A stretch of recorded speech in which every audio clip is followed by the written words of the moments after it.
I joined Rotary in 1968. I didn't want to join. I was too busy.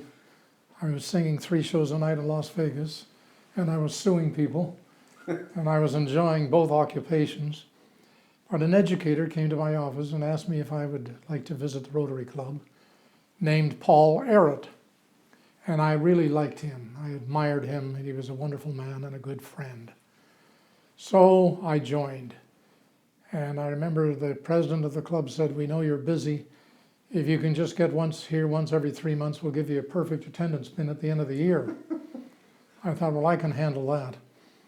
Not long thereafter, I was going to Rome to do a television taping. And when I got to Rome, nothing was right. They'd given my room away. I had no place to stay. And I'm driving in a taxi down the Via Veneto, and I pass a grand hotel, and it says the Rotary Club of Rome meets here today. And I thought, I think I belong to that.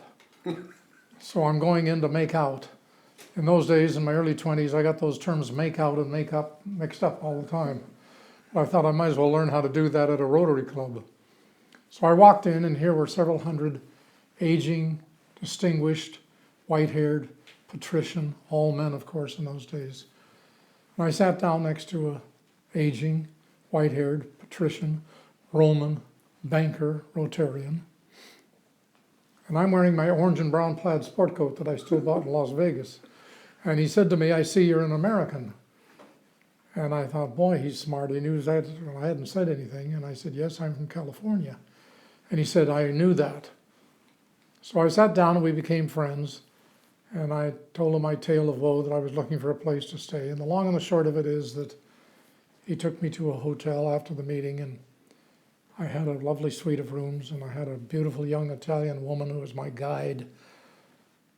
She was physically fit, long black hair, almond-shaped eyes, olive complexion. I don't remember all the details about her, but I remember a few.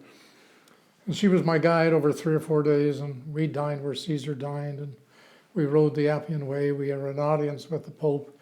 It was a great experience.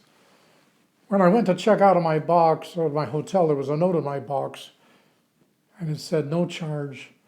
Happy to be of service to a Rotarian from so many miles away from home. Ciao," which in those days I thought was dinner.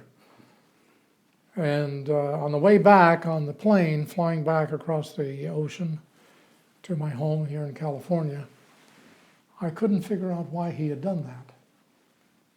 I couldn't figure out. He was an old man. I was very young. He had obviously a lot of money. I had none. He just did this out of the kindness of his heart.